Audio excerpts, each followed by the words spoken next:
النفس إن لم تظفري لا تجزعي وإلى الحمد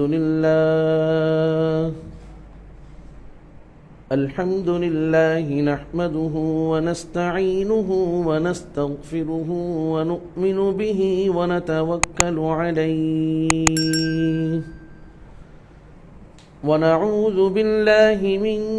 شرور أنفسنا ومن سيئات أعمالنا من يهده الله فلا مضل له ومن يضلل فلا هادي له ونشهد أن لا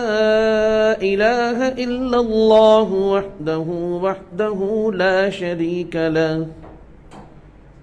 ونشهد أن سيدنا وحبيبنا وشفيعنا ومولانا محمدا عبده ورسوله صلى الله تعالى عليه وعلى آله وأصحابه وبارك وسلم تسليما كثيرا أما بعد فأعوذ بالله من الشيطان الرجيم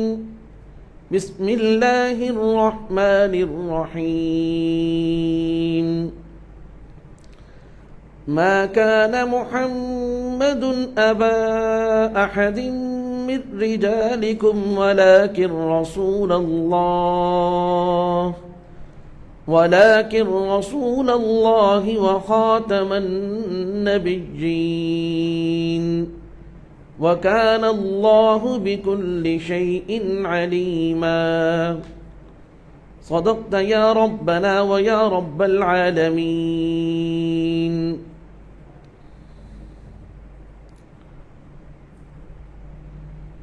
نہایت ہی قابل احترام عزیز طالبات، السلام علیکم ورحمۃ اللہ تعالی وبرکاتہ۔ میں نہایت شکر گزار ہوں اپنے مخدوم و مکرم حضرت مولانا محمد قاسم جامی صاحب دامت برکاتہم العالیہ کا کہ انہوں نے اپنی طالبات کے لیے جو ایک اہم موضوع پر کورس رکھا ہے ختم نبوت کے عنوان سے، اس میں انہوں نے مجھے بھی اپنا سبق دہرانے کا موقع دیا۔ ختم نبوت کا عنوان، ختم نبوت کا کام ایک ایسا عظیم الشان کام ہے، یقیناً ہر مسلمان اس میں اپنی نجات اور مغفرت سمجھتا ہے، لیکن آج جیسے یہ موضوع نہایت حساس ہے، نہایت اہمیت کا حامل ہے، لیکن اس کے ساتھ ساتھ خاص طور پر جو ہماری نوجوان نسل ہے، انہیں ختم نبوت کے حوالے سے اس کا سیاق و سباق، اس کا پس منظر، پیش منظر اور ختم نبوت کی جو بات ہے یہ اصل میں بات ہے کیا،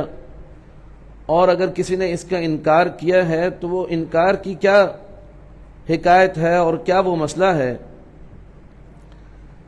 تو بہت سے لوگوں کو اس کا علم ہی نہیں ہوتا۔ اس لیے یہ بہت ضروری ہے کہ مدارس میں ختم نبوت کے عنوان پر باقاعدہ اس قسم کے سیمینار ہوں،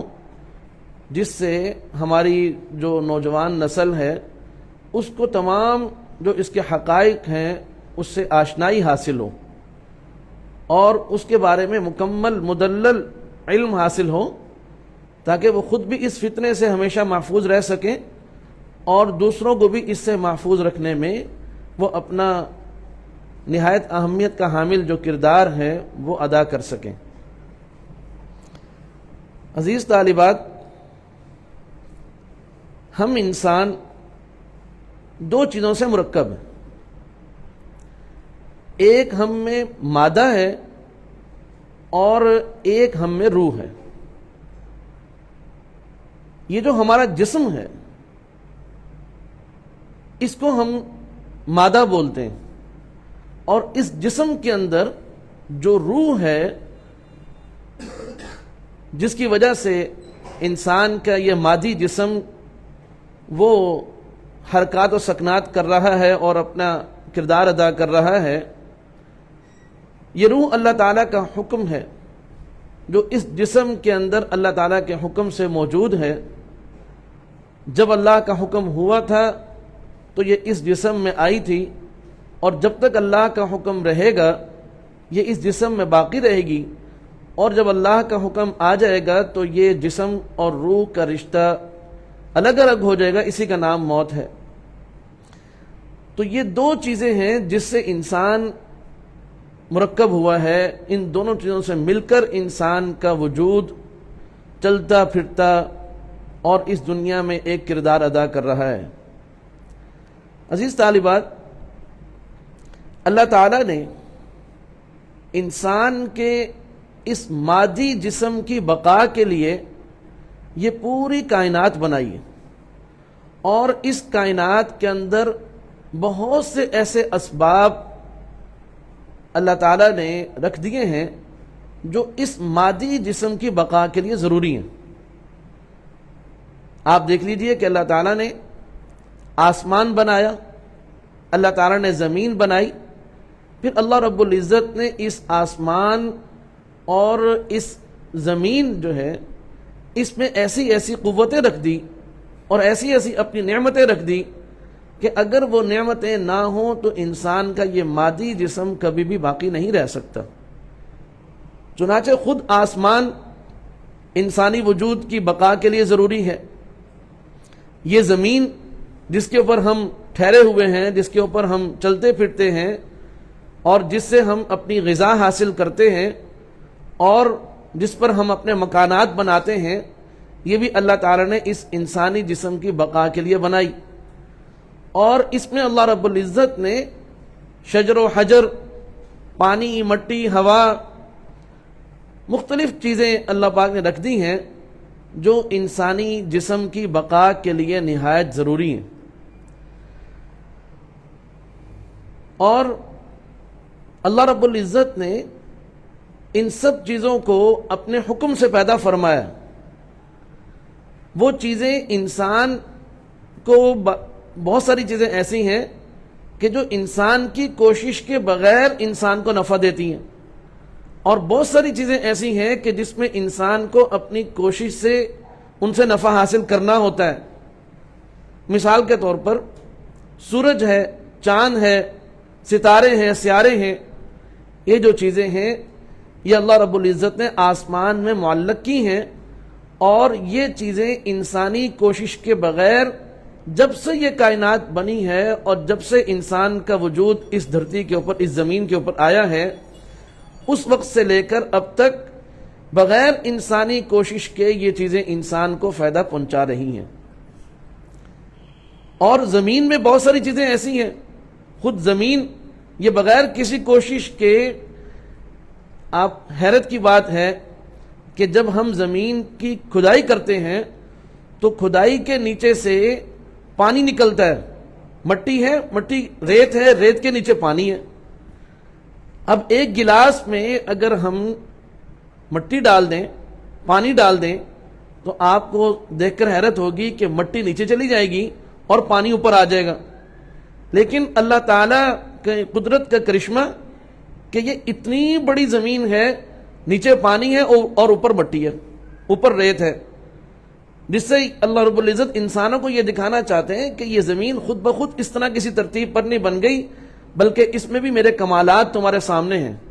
کہ میری قدرت کے کرشمے تمہارے سامنے کہ کیسے میں نے مٹی کے اوپر پانی کے اوپر مٹی کے ذرات کو میں نے جو ہے وہ ایک اپنے حکم سے ٹھہراؤ کا حکم دیا ہوا ہے، چنانچہ حیرت ہوتی ہے دیکھ کر کہ اگر انسان سوچ میں پڑ جائے، غور و فکر کرے کہ بھی بڑی حیرت کی بات ہے کہ اتنی زمین کے اوپر مٹی ہے، اب اس مٹی کے اوپر انسانوں نے اربوں کھربوں اپنے مکانات بنا لیے، دکانیں بنا لی، پلازے بنا لیے، کیا کچھ بنا لیا، گاڑیاں اس کے اوپر دوڑا رہے ہیں، سڑکیں اس کے اوپر دوڑا رہے ہیں، لیکن مجال ہے کہ یہ مٹی اس بات سے انکار کر دے اور انسان اپنا کردار اس میں ادا نہ کر سکے۔ اللہ تعالیٰ کا حکم ہے، اللہ تعالیٰ نے انسان کی مادی ضروریات کو باقی رکھنے کے لیے، انسان کی اس مادی زندگی کو باقی رکھنے کے لیے اللہ تعالیٰ نے اپنا حکم دے رکھا ہے زمین کو کہ تم اپنی جگہ پر ٹھہرے رہو، اور یہ میرا بندہ، میرا انسان، یہ اس کے اوپر اپنی زندگی گزارے گا، تم نے جنبش نہیں کرنی۔ تو عزیز طالبات، جو میں بات عرض کرنا چاہتا ہوں وہ یہ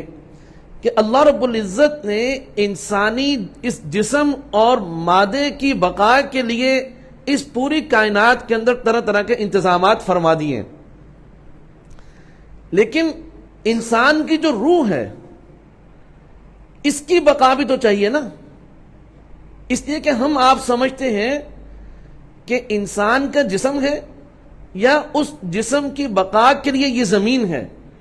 یہ دونوں چیزیں باقی نہیں رہنی۔ انسان کا جسم بھی فانی ہے،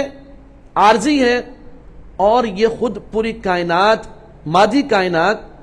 جس سے انسان اپنی یہ چھوٹی سی زندگی کی بقا کے لیے تکدو کرتا ہے، فائدہ حاصل کرتا ہے، یہ کائنات خود بھی ختم ہو جانی ہے۔ جیسے انسان کا جسم عارضی، اس کی جسم کی بقا کے لیے اللہ تعالیٰ کی طرف سے جو انتظامات ہیں وہ بھی عارضی ہیں، لیکن انسان کی جو روح ہے یہ روح باقی رہنی ہے، ہمیشہ باقی رہے گی۔ اس لیے اس روح کی بقا کے لیے اللہ رب العزت نے جو انتظامات فرمائے ہیں وہ بھی ایسی چیزوں سے فرمائے ہیں کہ جو چیزیں ہمیشہ باقی رہنی ہیں۔ سبحان اللہ۔ فرمایا کہ بھئی دیکھو، یہ جو روح ہے یہ اللہ تعالیٰ کا حکم ہے، قُلِ الرُّوحُ مِنْ أَمْرِ رَبِّي، اللہ تعالیٰ کا حکم ہے۔ اس لیے آپ کے علم میں یہ بات ہوگی کہ موت جو آتی ہے وہ انسان کے جسم پر آتی ہے، انسان کے روح پر نہیں آتی۔ اس لیے یہ بات کہی جاتی ہے کہ انسان ازلی تو نہیں ہے لیکن انسان ابدی ہے۔ وجہ اس کی کیا ہے کہ انسان نام ہے روح کا، انسان نام اس جسم کا نہیں ہے۔ یہ جسم تو دراصل اس انسان جس کو ہم روح کہہ رہے ہیں یہ اس کا صرف لباس ہے، یہ اس کا صرف لباس ہے۔ تو عزیز طالبات، یہ جو انسان جس کو ہم روح کہہ رہے ہیں اللہ رب العزت کے حکم سے پیدا ہوا، عالم ارواح میں اس کو رکھا گیا، عالم ارواح سے پھر اللہ رب العزت نے عالم رحم سے گزارتے ہوئے عالم دنیا میں اللہ تعالیٰ نے اس کو پیدا فرمایا، اور عالم دنیا سے یہ ارواح قرآن کریم میں آپ نے پڑھ لیا آخری پارے کے اندر کہ علیین یا سجیین میں جائیں گی، اور پھر اس کے بعد اللہ رب العزت آخرت میں ان کو ایک نیا وجود عطا فرما کر جنت میں آباد فرمائیں گے۔ تو یہ روح ایک وقت پیدا کی گئی۔ اللہ رب العزت تو ازلی بھی ہیں، ابدی بھی ہیں کہ وہ ہمیشہ سے تھے اور ہمیشہ رہیں گے، لیکن انسان کی روح یہ ازلی تو نہیں ہے، اس کی پیدائش کا اللہ تعالیٰ کے علم کے مطابق ایک وقت مقرر ہے،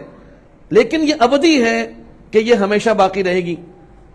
عزیز طالبات، اللہ رب العزت نے اس انسانی روح کی بقا کے لیے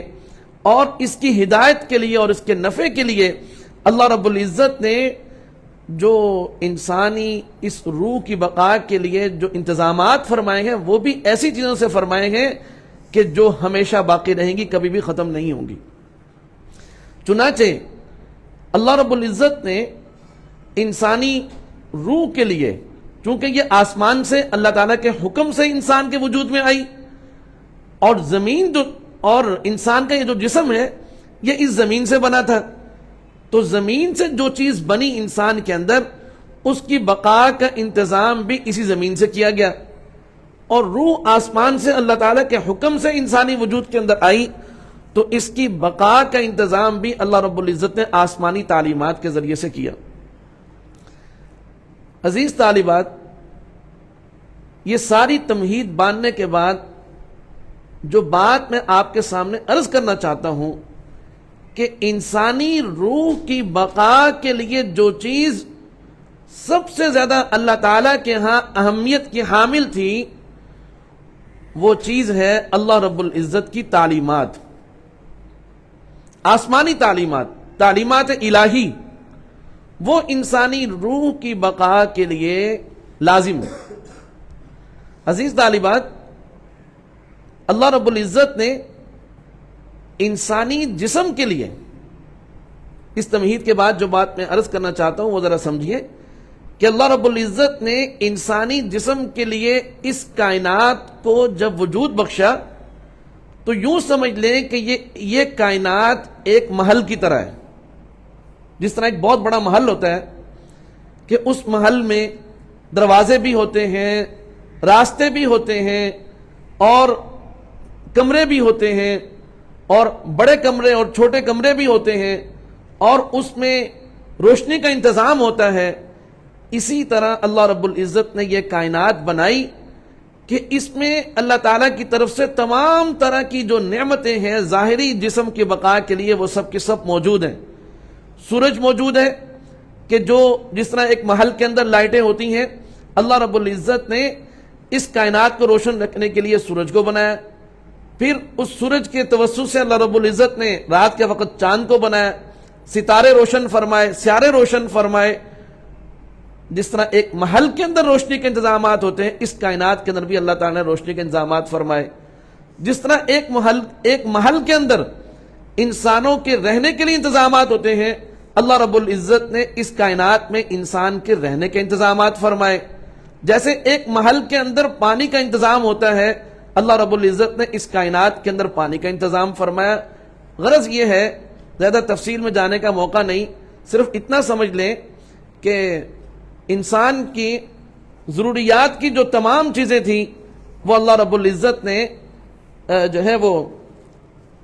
جس طرح ایک محل کے اندر ساری ضروریات پوری ہونی ہوتی ہیں، وہ اللہ رب العزت نے اس کائنات کے اندر پوری فرما دی۔ اسی طرح عزیز طالبات، انسان کی روحانی جو بقا ہے، اس کی جو ہدایت ہے، اس کی جو فلاح ہے، اس کو پورا کرنے کے لیے اللہ رب العزت نے نبوت کا محل عطا فرمایا، نبوت کا محل۔ چنانچہ رسول کریم صلی اللہ علیہ وسلم نے اپنے مبارک ارشادات میں سلسلہ نبوت کو قصر نبوت سے تعبیر فرمایا کہ یہ جو نبوت کا سلسلہ ہے یہ ایک محل کی طرح ہے۔ فرمایا کہ جس طرح ایک محل کو تعمیر کرنے کے لیے اس میں مختلف چیزیں لگائی جاتی ہیں، اس میں اینٹیں استعمال ہوتی ہیں، مختلف چیزیں اس میں استعمال ہوتی ہیں، فرمایا اللہ رب العزت نے انسان کی ہدایت کے لیے،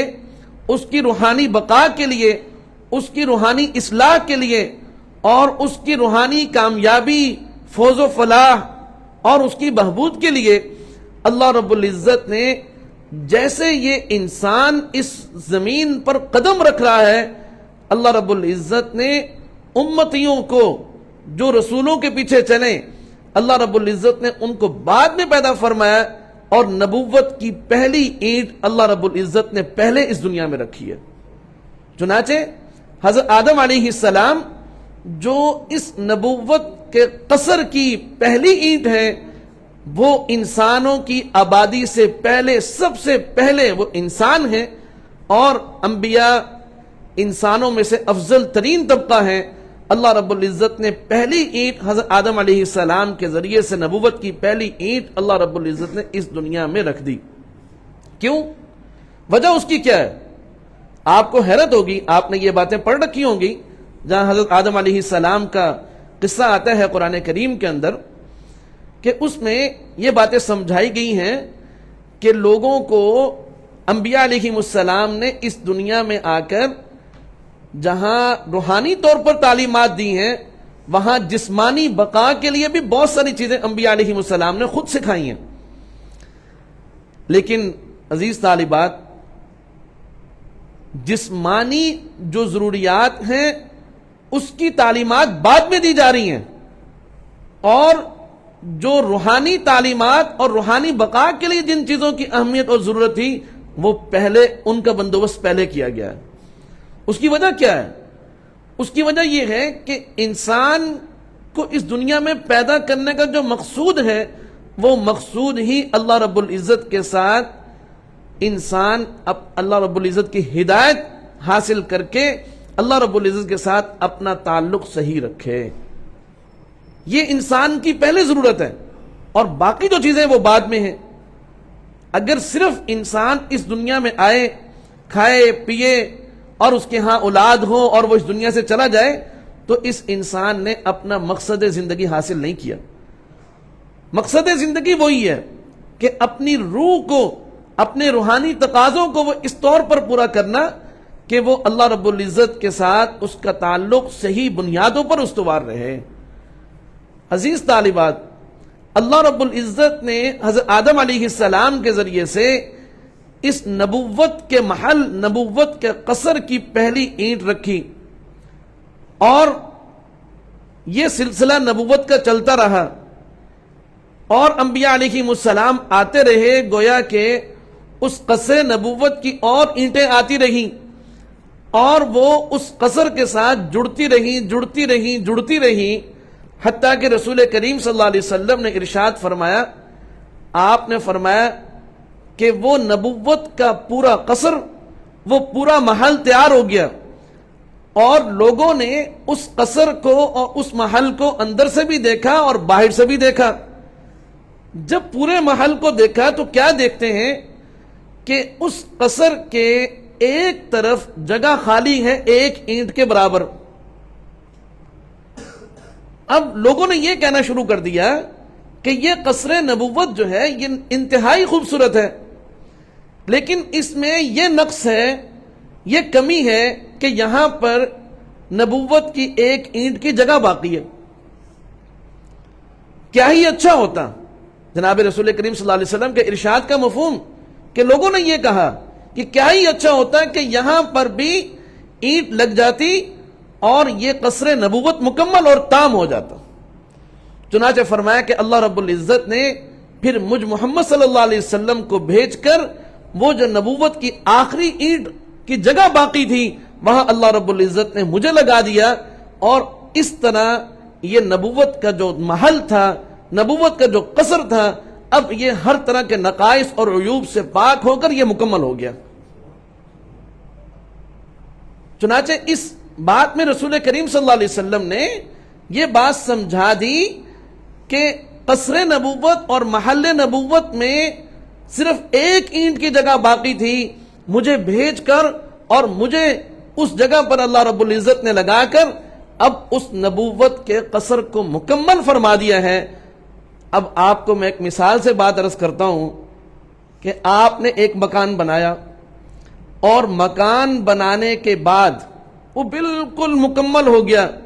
اس میں 1 اینٹ لگنے کی بھی گنجائش باقی نہیں۔ اب آپ خدا نہ خواستہ یہ کریں کہ کبھی محلے سے، کہیں سے، دائیں سے بائیں سے، جہاں سے آپ کو کوئی اینٹیں ملیں، یا آپ خود خرید لیں اور خرید کر جو ہے وہ آپ دیواروں پر رکھتے رہیں، چھتوں پر رکھتے رہیں، تو ہر کوئی کہے گا بھئی اتنا خوبصورت مکان بنایا، اب یہ بلا وجہ کی اینٹیں رکھنے کی تمہیں کیا ضرورت ہے، یہ تو بہت بری لگ رہی ہیں، یہ تو فالتو ہے۔ جب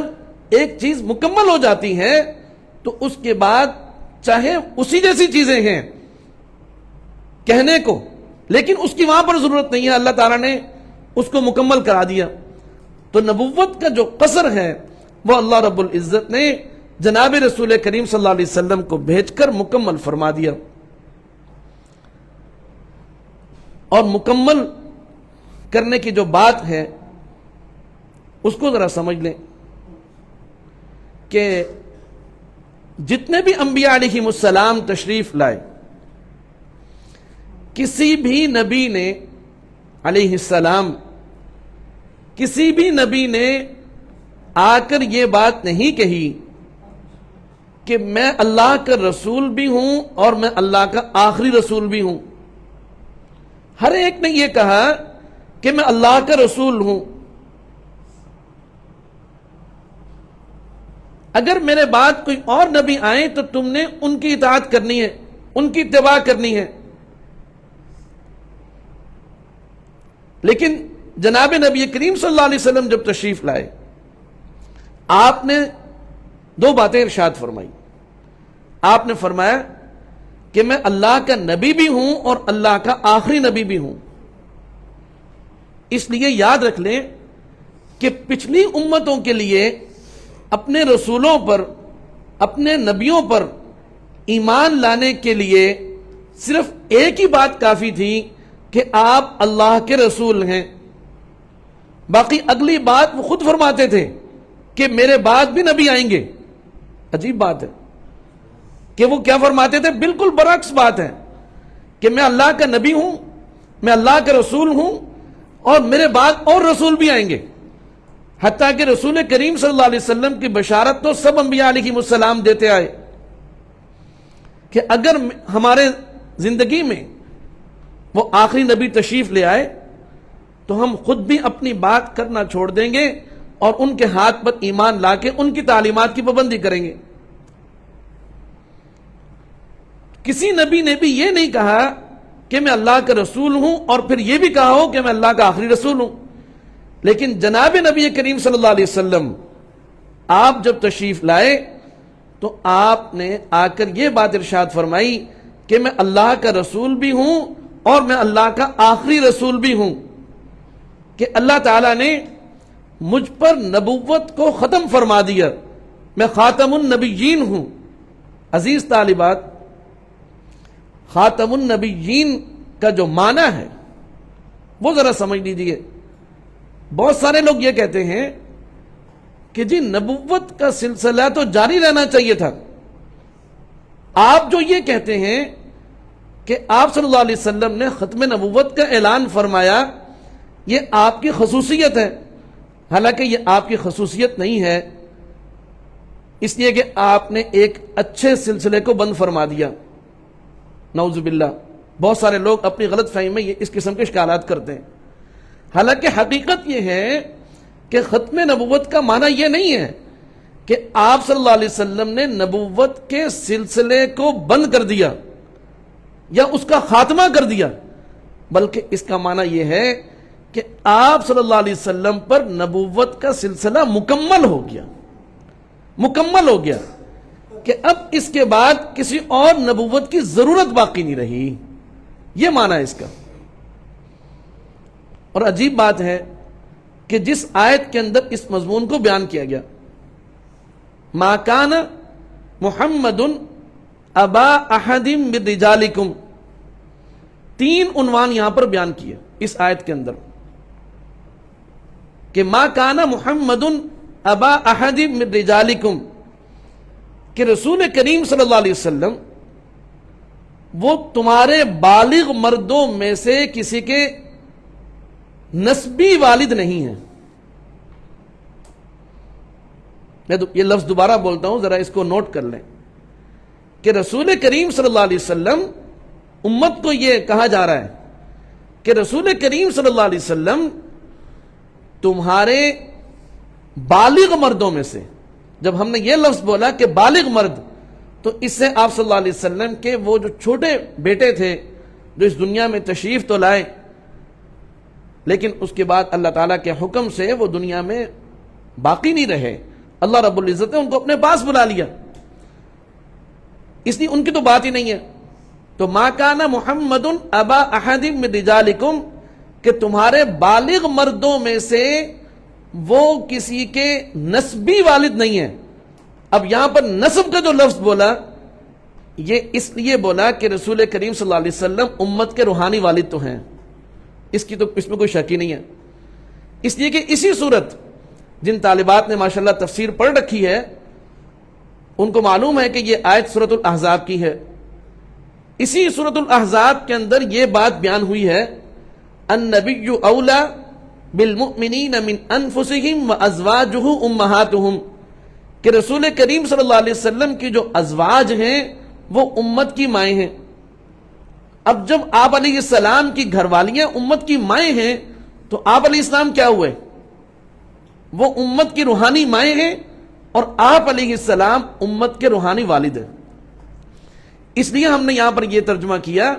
ما کان محمد ابا احد من رجالکم، کہ رسول کریم صلی اللہ علیہ وآلہ وسلم وہ تمہارے بالغ مردوں میں سے کسی کے نسبی والد نہیں ہیں. حیرت ہوگی آپ کو اگلا مضمون سن کر کہ اللہ رب العزت کی یہ جو حکمت ہے کہ اللہ رب العزت نے آپ کو بیٹے بھی دیے تھے اور بیٹیاں بھی دی تھیں. 4 بیٹیاں تھیں آپ علیہ السلام کی، اور وہ چاروں بیٹیاں بڑی ہوئی اور رسول کریم صلی اللہ علیہ وسلم نے ان کی شادیاں فرمائی، ان کے ہاں اولادیں ہوئیں، اور ان میں سے 3 آپ علیہ السلام کی حیات مبارکہ میں ہی انتقال فرما گئی، اور رسول کریم صلی اللہ علیہ وسلم نے خود ان کی تدفین فرمائی. اور ایک صاحبزادی حضرت فاطمہ الزہرا رضی اللہ عنہا، وہ آپ علیہ السلام کی وفات کے دنیا سے پردہ فرما جانے کے 6 ماہ کے بعد ان کا انتقال ہوتا ہے. عزیز طالبات، یہ آپ علیہ السلام کی بیٹیاں بڑی بھی ہوئی، ان کی شادیاں بھی ہوئیں، اور ان سے نبوت کا خاندانی نسب و حسب کا سلسلہ بھی آگے چلتا ہے. لیکن آپ علیہ السلام کے بیٹے جو ہیں اللہ رب العزت نے ان کو عطا تو فرمائے لیکن ان کو باقی نہیں رکھا.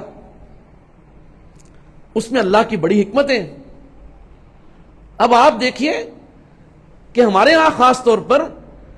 حضرت فاطمہ رضی اللہ عنہا کے جو صاحبزادگان ہیں، حضرت حسن حضرت حسین رضی اللہ عنہما، جنت کے نوجوانوں کے سردار ہیں. اللہ تعالیٰ نے بڑی اونچی شانوں سے ان کو نوازا ہے. لیکن آپ دیکھیں کہ وہ براہ راست تو آپ علیہ السلام کے بیٹے نہیں ہیں، بلکہ آپ کی بیٹی کے بیٹے ہیں. اور آج امت کے کچھ گمراہ لوگوں نے ان کو خدائی کا درجہ دے رکھا ہے اور نبوت سے بھی بڑا درجہ ان کو دے رکھا ہے. آپ اس تناظر میں تصور کریں، اگر آپ صلی اللہ علیہ وسلم کا کوئی بیٹا ہوتا نسبی، تو جیسے لوگوں نے کیا کہنا تھا جو صحیح العقیدہ لوگ نہیں ہیں، کہ اگر ابراہیم علیہ السلام کے بیٹے حضرت اسحاق حضرت اسماعیل وہ پیغمبر بن سکتے ہیں تو محمد رسول اللہ کے بیٹے پیغمبر کیوں نہیں بن سکتے؟ عجیب بات ہے یہ کہ اللہ رب العزت نے دراصل ختم نبوت کی بقا کے لیے آپ کی اولاد کو پیدا تو فرمایا لیکن ان کو باقی نہیں رکھا، تاکہ کوئی بھی آدمی اس طرف مت جائے کہ نبوت کی وراثت نبی کی اولاد میں جاری ہوگی. باقی نہیں رکھا. کتنا بڑا دیکھیں اللہ رب العزت ختم نبوت کے تحفظ کے لیے خود کیا فرما رہے ہیں، خود کیا کر رہے ہیں، آپ دیکھ لیجئے. اور اس کی وضاحت بھی فرمائی. اس آیت کے اندر اس کو بیان بھی اسی لیے کیا کہ ما کان محمد ابا احد من رجالکم، وہ تمہارے بالغ مردوں میں سے کسی کے نسبی والد نہیں ہیں. اس بات کو بیان بھی فرما دیا. تو رسول کریم صلی اللہ علیہ وسلم کی ذات گرامی وہ بہت سی خصوصیات کے ساتھ اس دنیا میں تشریف لائی ہیں. آپ صلی اللہ علیہ وسلم نے خود بھی اپنی خصوصیات بیان فرمائی کہ مجھے کن خصوصیات کے ساتھ بیان کیا گیا. اس میں سے ایک جو آپ علیہ السلام کی عظیم ترین خصوصیت ہے وہ آپ کا خاتم النبیین ہونا ہے. چنانچہ دوسرا جز یہ بیان فرمایا اس آیت کے اندر وَلَٰكِن رسول اللہ، کہ وہ والد نسبی والد نہیں ہے تمہارے، لیکن وہ اللہ کے رسول ہیں تمہاری طرف. یہاں یہ ضمیر تو نہیں ہے، وَلَٰكِن رسول اللہ، وہ اللہ کے رسول ہیں. ظاہر ہے خطاب امت کو ہی ہے. وَلَٰكِن رسول اللہ، وہ اللہ کے رسول ہیں. اور تیسرا جزو بیان فرمایا. رسول کا معنی کیا ہے؟ کہ جو اللہ سے بات لے کر امت کو پہنچائے، قاصد، پیغمبر. فرمایا رسول کریم صلی اللہ علیہ وسلم اللہ اور تمہارے بیچ اللہ کے قاصد اور پیغمبر ہیں. اور تیسری خصوصیت جو آج کا ہمارا موضوع ہے وخاتم النبیین، کہ رسول کریم صلی اللہ علیہ وسلم نبوت کے خاتم بھی ہیں، یعنی آپ نبوت کے سلسلے کو مکمل فرمانے والے ہیں۔ عزیز طالبات، اس بات کو ذرا سمجھیں بہت اچھے طریقے سے کہ ہم رات کو اپنی گلیوں کو، اپنے محلے کو، اپنے کمروں کو، اپنے گھر کو روشن کرنے کے لیے طرح طرح کی لائٹیں جلاتے ہیں۔ اگر ان کو ہم شمار بھی کرنا چاہیں تو شاید شمار نہ کر سکیں کہ ہمارے محلے میں کتنی لائٹیں جل رہی ہیں،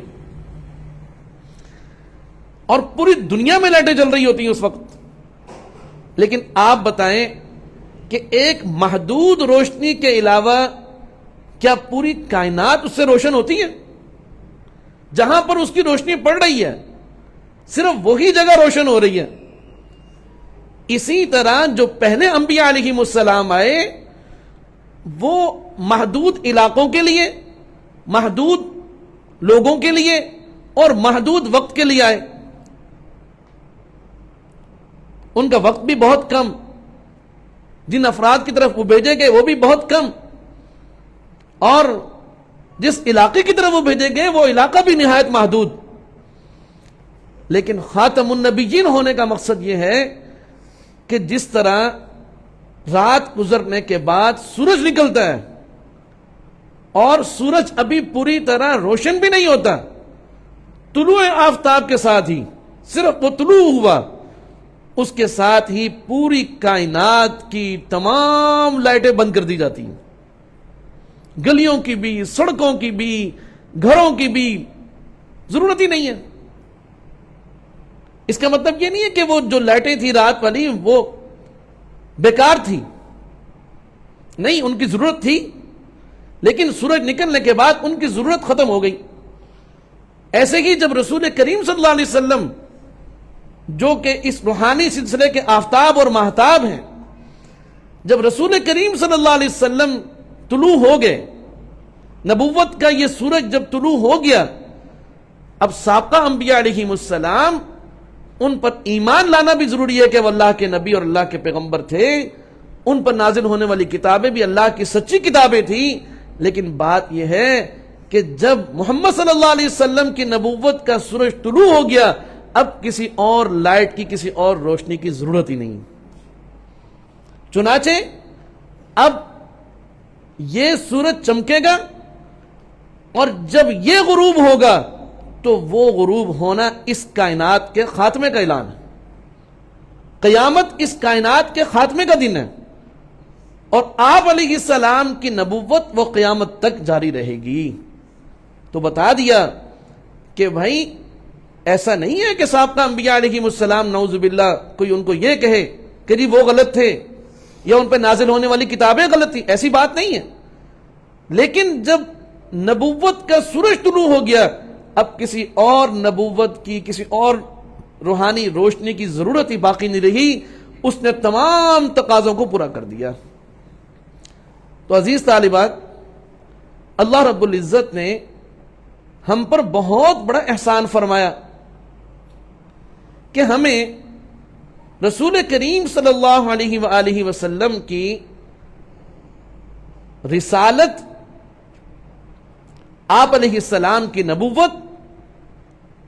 اللہ رب العزت نے ہمیں اس سلسلے کے ساتھ جوڑا۔ عجیب بات ہے کہ رسول کریم صلی اللہ علیہ وسلم نے اپنی احادیث میں ایک بات ارشاد فرمائی۔ آپ نے فرمایا کہ میں خاتم النبیین ہوں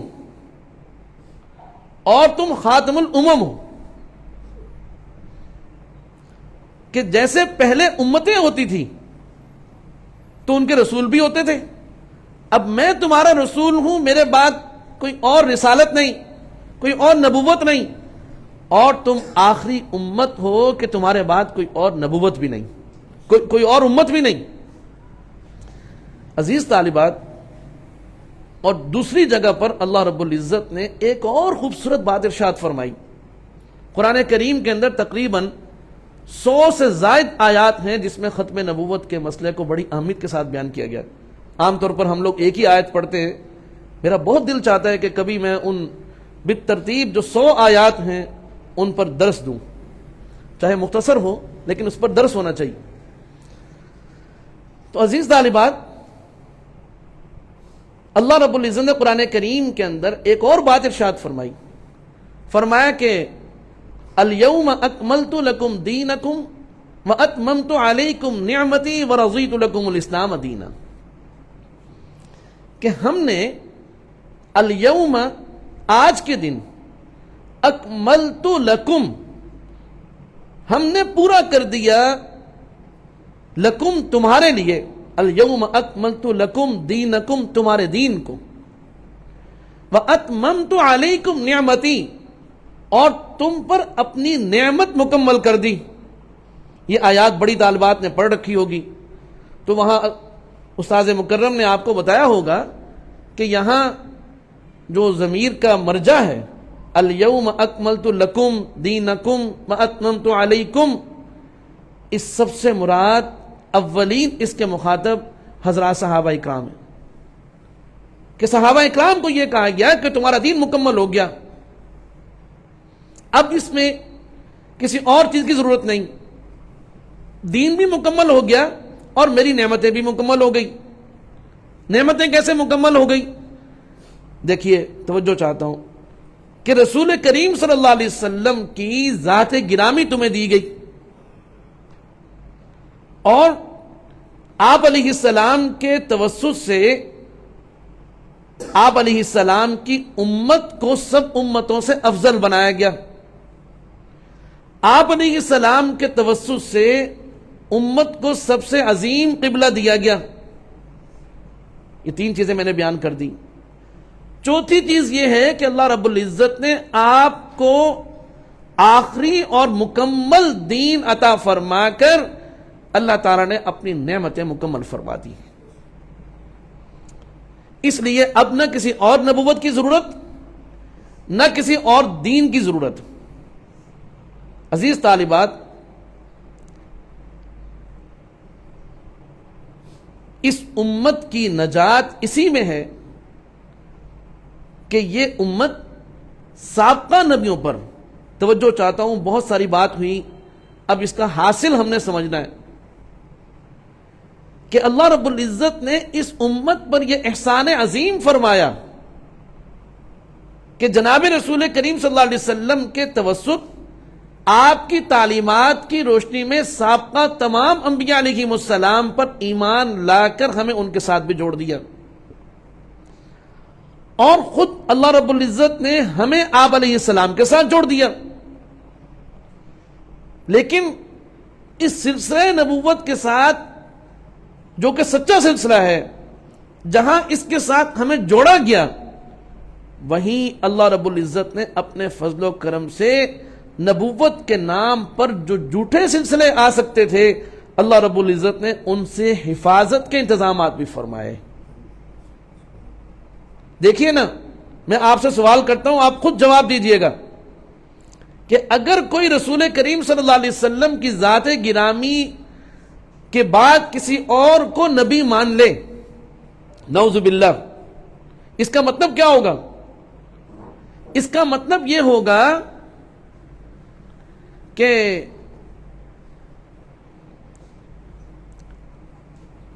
اب وہ شخص جو ہے وہ آپ علیہ السلام کا امتی نہیں رہا، اس لیے کہ وہ کسی اور نبوت کے سلسلے کو مان رہا ہے۔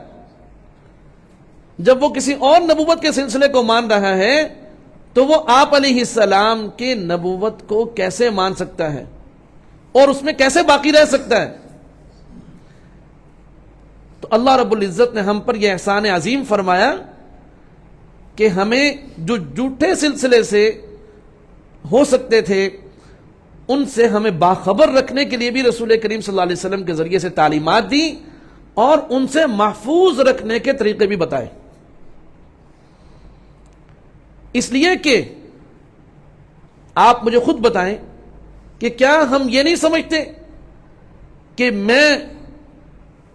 آپ علیہ السلام کا یا آپ علیہ السلام کی غلام بن کر، باندی بن کر میں زندگی گزار دوں؟ یہ ہمارے لیے اس سے بڑی کوئی اور سعادت ہو سکتی ہے؟ نہیں ہو سکتی۔ لیکن اگر خدا نہ خواستہ کوئی اور سلسلے کے اندر جڑتا ہے جھوٹی نبوت کے، اس کا مطلب یہ ہوا کہ اس نے زندگی آپ علیہ السلام کی غلامی اور آپ علیہ السلام کی اطاعت سے نکل کر کسی اور کی غلامی اور بندگی میں زندگی گزارنا شروع کر دیا۔ اور یہ بات آپ نے پڑھ رکھی ہے کہ آخرت میں جو شفاعت فرمائیں گے وہ رسول کریم صلی اللہ علیہ وسلم فرمائیں گے۔ تمام انبیاء علیہ السلام یہی کہیں گے، نفسی نفسی، لیکن رسول کریم صلی اللہ علیہ وسلم اللہ کے حضور سجدہ ریز ہو جائیں گے اور اللہ رب العزت آپ کو فرمائیں گے، اے میرے بندے سر اٹھاؤ اور مانگو، کیا مانگتے ہو؟ تو آپ علیہ السلام اپنی بات کرنے کے بجائے، نفسی نفسی فرمانے کے بجائے آپ فرمائیں گے امتی امتی۔ تو آپ علیہ السلام کی شفاعت کے حصول کے لیے بھی ختم نبوت ہی ہمارے کام آئے گی۔ اگر کسی نے ختم نبوت کے سلسلے سے اپنا تعلق منقطع کر دیا، رسالت مآب صلی اللہ علیہ وسلم سے اس کا تعلق منقطع ہو گیا، وہ آخرت میں آپ علیہ السلام کی شفاعت سے اپنے آپ کو محروم رکھ رہا ہے۔ عزیز طالبات، باتیں تو بہت ہو گئی، توجہ سے اس کا حاصل سمجھ لیجیے اور سن لیجیے۔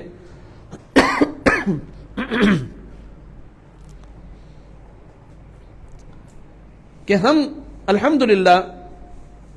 رسول کریم صلی اللہ علیہ وسلم کی ختم نبوت کو ماننے والے ہیں۔ آپ علیہ السلام نے اپنی لسان نبوت سے ہمیں آگاہ فرما دیا تھا کہ میرے بعد یعنی میرے علاوہ، اس لیے کہ آپ علیہ السلام کے دور میں بھی نبوت کے دعوے کیے گئے، آپ کے بعد کا فرمانے کا مطلب یہ کہ میرے علاوہ میں اللہ کا آخری نبی ہوں، میرے علاوہ بھی جھوٹے لوگ آئیں گے، وہ کذاب ہوں گے، وہ دجال ہوں گے، وہ نبوت کے دعوے کریں گے، لیکن وہ سب جھوٹے ہوں گے، ان کے پیچھے مت چلنا۔ آپ علیہ السلام نے ہمیں اپنے ساتھ جوڑے رکھنے کے لیے اور ختم نبوت کے ساتھ جوڑے رکھنے کے لیے آپ علیہ السلام نے تعلیمات بھی اللہ تعالیٰ کے بتانے سے آپ نے ہمیں بتائیں۔ آپ علیہ السلام کے دور کے اندر ہی اسود عنسی آپ نے پڑھ رکھا ہے کہ اس نے نبوت کا دعویٰ کیا، اور فیروز دہلمی ایک صحابی ہیں رضی اللہ عنہ، انہوں نے اس کو قتل کیا، اور رسول کریم صلی اللہ علیہ وسلم نے صحابہ اکرام کو اس قتل کی اطلاع دی اور باخبر فرمایا ان کو۔ اور پھر اس کے بعد مسیلمہ کذاب، اس نے نبوت کا دعویٰ کیا، تو حضرت ابوبکر صدیق رضی اللہ عنہ کے دور کے اندر اس مسیلمہ کذاب کا خاتمہ ہوا، ایک بہت بڑی اسلام کے اندر جنگ ہوئی۔ رسول کریم صلی اللہ علیہ وسلم کے زمانے میں 27 غزوات ہوئے، حضرت 27 غزوات ہوئے اور 57 سرایہ ہوئے، لیکن ان 27 اور 57 میں 1000 سے زیادہ بھی لوگ شہید نہیں ہوئے صحابہ اکرام۔ لیکن جو پہلی ختم نبوت کی سلسلے میں مسیلمہ کذاب کے ساتھ لڑائی ہوتی ہیں، اس میں کئی ہزار، 10,000 سے بھی زیادہ جو ہے وہ صحابہ اکرام اس میں شہید ہو گئے۔ ختم نبوت کے لیے سب نے اپنی جانیں دے دی، اس لیے کہ امت کی عظمت وہ رسول کریم صلی اللہ علیہ وسلم کے ساتھ جڑنے میں ہے، امت کی نجات وہ اس قرآن کے ساتھ جڑنے میں ہے، امت کا آخرت کی جو نجات اور مغفرت ہے اور جو شفاعت ہے وہ اس ختم نبوت کے ساتھ جڑے رہنے میں۔ تو امت کی خاطر یعنی صحابہ اکرام کے پیش نظر مسیلمہ کذاب کے ساتھ جنگ میں ان کے پیش نظر دو باتیں، ایک عقیدہ تحفظ ختم نبوت اور دوسرا امت کے عظمت کی بقا کے لیے کہ یہ امت کہیں گمراہ نہ ہو جائے، یہ امت کہیں رسول کریم صلی اللہ علیہ وسلم سے الگ نہ ہو جائے، یہ امت کہیں نجات اور مغفرت کے راستے سے الگ نہ ہو جائے، شفاعت اور امید کے راستے سے الگ نہ ہو جائے۔ یہ ان کی قربانیاں ہیں۔ عزیز طالبات، یاد رکھیں کہ یہ سلسلے چلتے رہے حتیٰ کہ ہمارے دور میں جس میں ہم جی رہے ہیں، ہمارے ساتھ جو مسئلہ پیش آیا وہ اس طرح ہے۔ بہت ضروری ہے آپ اس کو سمجھیں جتنی بات سمجھ میں آ گئی انشاءاللہ فائدہ ہوگا، وہ یہ ہے کہ مسلمانوں کی دو بڑی حکومتیں تھیں. ایک حکومت مغلیہ جو کہ ادھر ہمارے بر اعظم بر صغیر میں تھی، دنیا کا سب سے بڑا بر اعظم ہے. تو اس بر صغیر میں مغلیہ حکومت تھی، اور دوسرا ہمارا خلافت عثمانیہ مشرق وسطیٰ کے اندر تھی، اور پوری دنیا میں امن و امان تھا، پوری دنیا میں خوشحالی تھی. اسلام کی جو رحمت ہے اس کی ٹھنڈی ہواؤں کے نیچے پوری انسانیت، خواہ وہ مسلمان ہے خواہ وہ کافر ہے، سب ایک بہترین زندگی گزار رہے تھے. لیکن ایسا ہوا کہ سیاسی طور پر مسلمانوں نے جو اپنی ذمہ داریاں تھیں اس میں کمزوری دکھلائی. چنانچہ اپنی دینی ملی ذمہ داریوں کے بجائے وہ کچھ ایسے امور میں منہمک ہو گئے کہ جس کی وجہ سے وہ غافل ہو گئے. نتیجہ اس کا یہ ہوا کہ برطانوی سامراج اس نے بر صغیر میں مسلمانوں کی حکومت کا خاتمہ کیا، اور ادھر مشرق وسطیٰ میں جو خلافت عثمانیہ تھی وہاں بھی خاتمہ کر کر چھوٹی چھوٹی ریاستیں بنا کر وہاں اپنے من پسند حکمران مسلط کر دیے. لیکن عجیب بات ہے، یہ بات سمجھنا بہت ضروری ہے کہ ہمارے بر صغیر میں حضرات علماء دیوبند انہوں نے اس انگریز کا اس بر صغیر میں جو کہ برطانیہ سے یہاں پر آ کر ہم پر حکومت کر رہا تھا، اس کے لیے یہاں پر ٹھہرنا، ہم پر حکومت کرنا انتہائی مشکل کر دیا، اور اس کو ناکو چنے چبوا دیے، اور اس کو بر صغیر سے نکلنے پر مجبور کر دیا. چنانچہ سمجھے بات کو کہ جب انگریز کو یہ پتا چلا کہ یہ جو بوریا نشین علماء ہیں یہ اپنے دینی تعلیمات کی روشنی میں میرے خلاف برسر پیکار ہیں، تو اس نے ہمیں کچھ سزائیں دی. ہم لوگ سیاسی طور پہ انتہائی کمزور تھے، انہوں نے ہمیں کچھ سزائیں دی کہ بھئی بات یہ ہے کہ یہ اسلام کے نام پر، دین کے نام پر، رسول کریم صلی اللہ علیہ وسلم کی تعلیمات اور قرآن کریم کی تعلیمات کی روشنی میں ہندو ہماری بات مان رہا ہے، سکھ ہماری بات مان رہا ہے، بدھ مت ہماری بات مان رہے ہیں. ان کو کیا ہے مسلمانوں کو، یہ خود بھی ہماری بات نہیں مانتے اور دوسروں کو بھی ہمارے خلاف بھڑکاتے ہیں. ان کا دین ان کو یہ بات کرتا ہے، لہذا اس دین کے بدلے میں ان کو دوسرا دین دیا جائے. تو آپ کو یہ سن کر حیرت ہوگی کہ مرزا غلام احمد قادیانی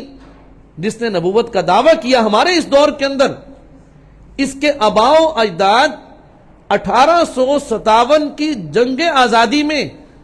کہ جہاں ایک طرف انگریز کھڑے ہوئے تھے اور انگریزوں کے چیلے کھڑے ہوئے تھے، اور دوسری طرف اہل حق اور علماء دیوبند کھڑے ہوئے تھے جنہوں نے بعد میں دیوبند کی بنیاد رکھی، یہ غلام احمد قادیانی کے آباء و اجداد انگریز کی صف میں کھڑے ہوئے تھے اور مسلمانوں کے خلاف تھے.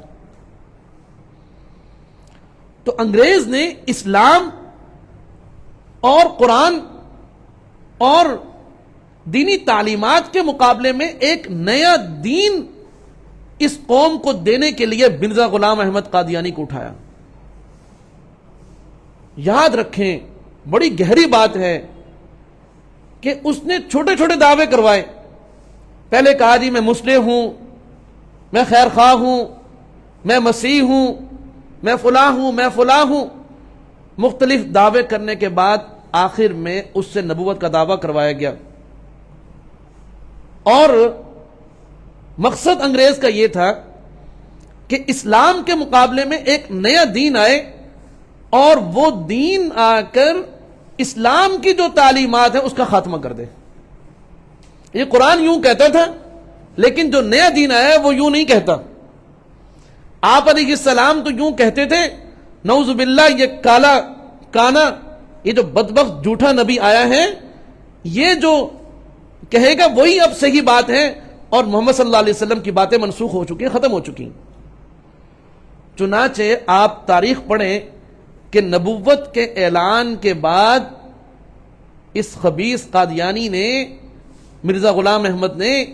جو سب سے پہلی بات کہی وہ یہی کہی کہ میں اللہ کا نبی ہوں اور میں تمہیں حکم دیتا ہوں کہ برطانوی حکومت کو جس طرح میں اپنا رب اور اپنا حاکم سمجھتا ہوں، تمہارے اوپر بھی لازم ہے کہ تم اس کی اطاعت کرو. اور کہا کہ قرآن و حدیث کے اندر جہاد کا حکم ہے، لیکن اب میں اللہ کا نبی ہوں، میں اس جہاد کو منسوخ کرتا ہوں، آج کے بعد کسی کافر کے خلاف جہاد نہیں ہوگا. یہ مقصد تھا انگریز کا اس اپنے پودے کو کاشت کرنے کا. یہ انگریزی پودا ہے، یہ کوئی خدائی پودا نہیں ہے. محمد صلی اللہ علیہ وسلم تو اللہ کی نبوت تھے نا، وہ قصر نبوت کی آخری اور سب سے عظیم اینٹ تھے، لیکن یہ کافروں کا، شیطانوں کا اور انگریزوں کا پیدا کیا ہوا یہ پودا ہے جو انہوں نے کاشت کیا، اور اس کے بھیانک نتائج آپ آج تک دیکھ رہے ہیں. ہمارے اکابرین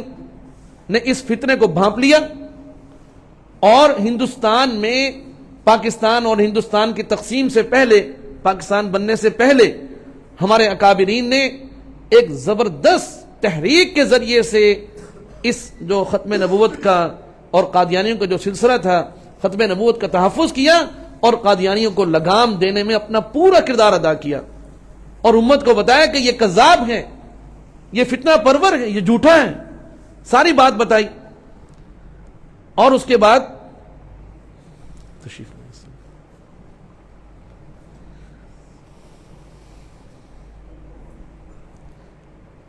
پھر ترتیب ایسے ہوئی کہ 1947 میں پاکستان تقسیم ہو گیا، ہندوستان تقسیم ہوا، پاکستان بنا، ہندوستان الگ وطن بن گیا. یہاں پر ابتدا میں کوئی اس قسم کا فتنہ نہیں تھا، لیکن جب یہاں کی حکومتیں بنی، پاکستان کا جو پہلا وزیر خارجہ بنا سر مسٹر ظفر اللہ خان، وہ خبیث قادیانی تھا. جیسے ہی اس کو وزارت خارجہ ملی تو اس نے باہر جتنے بھی ممالک تھے وہاں کے جو سفارتکار متعین کیے، وہ سارے سفارتکار اس نے قادیانی متعین کر دیے. اور اسی طرح جو ملک کے اہم عہدوں پر قادیانی تھے، ان کے ساتھ مل کر کلیدی عہدوں پر، اہم عہدوں پر یہاں بھی اندرونی طور پر بھی قادیانیوں کو عہدے دے دیے گئے. اس طرح اندرونی اور بیرونی گٹھ جوڑ سے یہ جو فتنہ ہے قادیانیت کا، یہ ہمارے پاکستان میں زور پکڑ گیا. اب یہ پاکستان جو کہ لا الہ الا اللہ کی بنیاد پر بنا ہے اور قرآن و سنت کے قانون کی روشنی میں چلنے کے نام پر یہ ملک بنا ہے، اس ملک میں یہ ایک نیا فتنہ کھڑا ہو گیا. ہمارے اکابرین، اللہ تعالیٰ ان کو جزائے خیر عطا فرمائے، کہ جہاں وہ پاکستان بنانے کی تحریک میں پیش تھے، وہیں ہمارے اکابرین اسلامی نظام کے نفاذ کے لیے بھی اس دور سے آج تک اپنا کردار ادا کرتے چلے آ رہے ہیں. وہیں انہوں نے اس اسلامی صحیح نظام کے نفاذ میں جتنی رکاوٹیں آئی ہیں، اس میں بالخصوص یہ فتنہ قادیانیت بہت بڑی رکاوٹ، تو اس کے سدباب اور اس کے رکاوٹ کے لیے بھی انہوں نے ہمیشہ اپنا کردار ادا کیا ہے. چنانچہ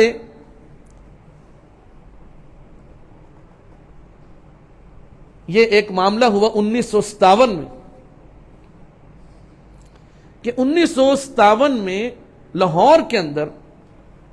ایک ختم نبوت کی، تحفظ ختم نبوت کے نام پر ایک بہت بڑی ریلی نکلی، اس کا مقصد یہی تھا کہ آئین میں ان کو کافر اور مرتد قرار دیا جائے، لیکن ہوا یہ کہ اس عظیم جو ریلی تھی اس میں تقریباً 10,000 ہمارے نوجوانوں کو شہید کر دیا گیا، کہ جس میں یہ تاثر دینا تھا کہ گویا یہ تحریک اب دوبارہ نہ اٹھے، اب دوبارہ کسی میں یہ جرأت نہ ہو۔ لیکن ہمارے اکابرین کہ وہ بڑی حکمت عملی سے اس تحفظ ختم نبوت کی تحریک کو لے کے چلتے رہے حتیٰ کہ الحمدللہ 1973 کے اندر ہماری پارلیمنٹ کے اندر یہ بات باقاعدہ طور پر 1973 میں حکومت بنی، جس میں حضرت مفتی محمود صاحب رحمۃ اللہ علیہ وہ وزیر اعلیٰ بنے سرحد کے، اور بہت سے ہمارے علماء اکرام وہ پارلیمنٹ کے ممبر بنے۔ تو علماء اکرام کے پارلیمنٹ میں جانے سے اور ہماری جمعیت علماء اسلام پاکستان کے پارلیمنٹ جانے سے یہ فائدہ ہوا کہ 1 سال کے اندر ہمارے اکابرین کی محنت سے الحمدللہ پاکستان کے آئین میں اس فتنے کو، قادیانیت کو ہمیشہ کے لیے کافر قرار دے دیا گیا۔ اور لیکن اس فتنے کی جو خفیہ کارستانیاں ہیں اور جو ان کے خفیہ کام ہیں وہ آج بھی امت کے اندر پھیلتے چلے جا رہے ہیں، اور ان کی جڑیں جو ہیں وہ بہت گہری۔ اس لیے جہاں آئین کے لحاظ سے ہم نے آئین کے تحفظ میں علماء اکرام کی اور قوم کی ذمہ داری بنتی ہے کہ وہ اس میں اپنا کردار ادا کرتے رہیں، ایسے ہی خود اس موضوع کو سمجھنا بھی نہایت ضروری ہے، تاکہ اگر کوئی ہمیں ہماری نسلوں کو، ہماری اولادوں کو، ہمارے رشتہ داروں کو بہکانا چاہے تو وہ ہمارے پاس اتنی بنیادی تعلیمات ضرور ہوں کہ ہم اس کو سمجھ سکیں کہ یہ فتنہ کیسے ہمیں گمراہ کر سکتا ہے اور کیسے ہم اس فتنے سے اپنے آپ کو بچا سکتے ہیں۔ اور الحمدللہ اللہ رب العزت ہمارے حضرات علماء حق، علماء دیوبند، اور یہ ختم نبوت کا مسئلہ ایسا ہے کہ اس معاملے میں الحمدللہ امت اپنے تمام اختلافات کے باوجود متحد ہے۔ اس لیے دیگر جو مکاتب فکر ہیں وہ بھی اس معاملے میں بغیر کسی اختلاف کے ایک پلیٹ فارم پہ سب جمع ہیں، تاکہ یہ مسئلہ ایسا ہے، ہمارے اور مسائل ایسے ہو سکتے ہیں جس میں ہمارا اختلاف ہے اور اس میں اکٹھے چلنا ہمارے لیے مشکل ہے، لیکن یہ ختم نبوت کی حساسیت اور اس معاملے کی نوعیت ایسی ہے کہ اس میں سب حضرات نے اپنے اختلافات بلائے طاق رکھ کر اس عقیدہ ختم نبوت کے تحفظ میں بھی اپنا کردار ادا کیا اور امت کو اس فتنے سے بچانے میں بھی اپنا کردار ادا کیا۔ انشاءاللہ